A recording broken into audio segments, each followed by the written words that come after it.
All right, 298. Let's see.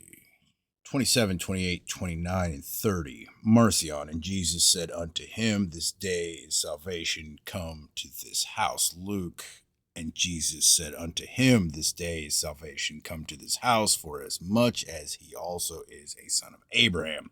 Marcion, and be communicated with the captains how he might betray him unto them. Luke, and he went his way and communed with the chief priests and captains how he might betray him unto them. Marcion, and he sat down, and the 12 apostles with him.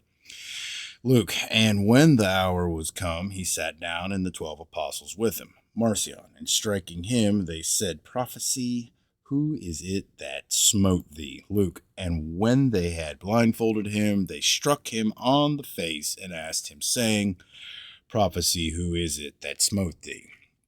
The account in Marcion, besides being shorter, is the more natural. Being struck from behind or by a stranger, Jesus was called upon to tell who struck him. It was an impulsive action. But the author of Luke has the Jews deliberately blindfold Jesus before striking him. 31. Marcion, and crying out with a loud voice, he expired. Luke, and when Jesus had cried with a loud voice, he said, Father, into thy hands I commend my spirit. And having said thus, he gave up the ghost. These dying words of Jesus are not in either of the other three canonical Gospels. They may have been taken by the author of Luke from the Acts of Pilate and from a later version of the manuscript used by Marcion. 32. Marcion, and behold, a man named Joseph, taking down the body, wrapped it up and placed it in a hewn tomb. Luke, and behold, there was a man named Joseph, a counselor, and he was a good man and a just. The same had not consented to the counsel and deed of them. He was of Arimathea, a city of the Jews, who also himself waited for the kingdom of God. This man went unto Pilate and begged the body of Jesus, and he took it down and wrapped it in linen and laid it in a sepulchre that was hewn in stone, wherein never man before was laid. Looks like 33, 34, 35, 36. Marcion. And returning, they rested the Sabbath day according to the commandment. Luke, and they returned and prepared spices and ointments and rested the Sabbath day according to the commandment. Marcion, he has risen. Remember what he said while yet living. Luke, he is not here, but is risen. Remember how he spake unto you when he was yet in Galilee. Marcion, that it was necessary that the Son of Man should suffer and be delivered up. Luke, saying, the Son of Man must be delivered into the hands of sinful men and be crucified, and the third day rise again. Marcion, and he said unto them, Why are ye troubled? Behold, my hands and my feet and spirit hath not bones, as ye see me have. Luke, and he said unto them, Why are ye troubled, and why do thoughts arise in your hearts? Behold my hands and my feet, that it is I myself. Handle me and see, for a spirit hath not flesh and bones, as ye see me have. The other side. We will now give the cases where the text of Marcion is the more copious. Great. Marcion, let's see, 1. Marcion 5 something. According to Volkmar, though not in the schedule or scholion of Epiphanius, in this verse, after the words, and he answered and said unto them, is the question, who are my mother and my brethren?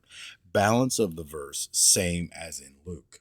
Volkmar may have taken some of his variations from the dialogues, etc., attributed to Origen, to which he appears to have given too much attention. 2, 3, 4, 5, 6. Marcion. And your Father knoweth that ye have need of these things of the flesh. And Luke, and your Father knoweth that ye have need of these things. Marcion. On the authority of Volkmar, it would be better for him if he had not been born, if a millstone were hanged about his neck, etc. This may have been the reading of Luke at that time. See Tertullian, Ad Marcion 435. Luke, it were better for him that a millstone were hanged about his neck, etc. Marcion. but they who shall be accounted worthy of God to obtain that world, etc. Luke, but they who shall be accounted worthy to obtain that world. Marcion. And they began to accuse him, saying, We found this fellow perverting the nation and destroying the law and the prophets, and forbidding to give tribute to Caesar and turning away the women and children. Luke. And they began to accuse him, saying, We found this fellow perverting the nation and forbidding to give tribute to Caesar, saying that he himself is Christ, a king. Marcion. And as they were afraid and bowed down their faces to the earth, those in white clothing said to them, etc. Luke. And as they were afraid and bowed down their faces to the earth, they said unto them, etc. Here are 6 cases in Marcion against 36 in Luke, or 35 new words in Marcion to 660 in Luke. If to these we add 315 verses of Luke, which are not in Marcion in any form, we have a ratio of 1 to 230. The strength of the argument, then, based upon the principle of accretion, would be 230 to 1 that the Gospel of Marcion was first written. But there is other evidence of priority. The Gospel of Marcion is more simple and natural, not only in the mode of expression, but in the order of arrangement. In the 4th chapter of Luke, Jesus is represented as being tempted in the wilderness immediately after his baptism. Thence he returned into Galilee and came to Nazareth, where his public ministry commenced. But though commencing at Nazareth, he is made to refer to works which he had done at Capernaum, a place to which he goes afterward.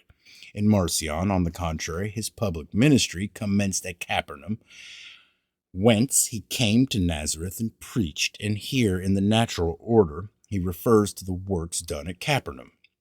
This accords with the Gospel of Matthew, which represents that Jesus did not commence preaching until after he had taken up his residence at Capernaum.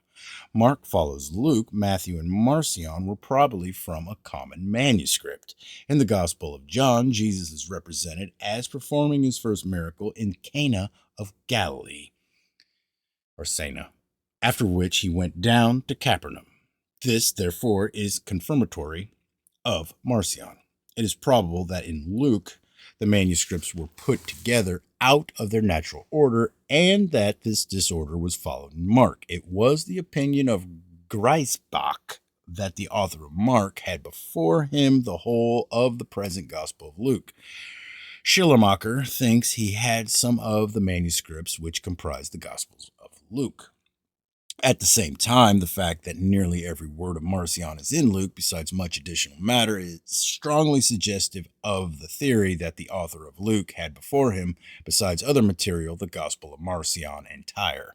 On the supposition that Marcion was last written, it is difficult to conceive why he should have excluded so large a part of the Gospel of Luke, especially as it is now conceded that it was not done for dogmatic purposes.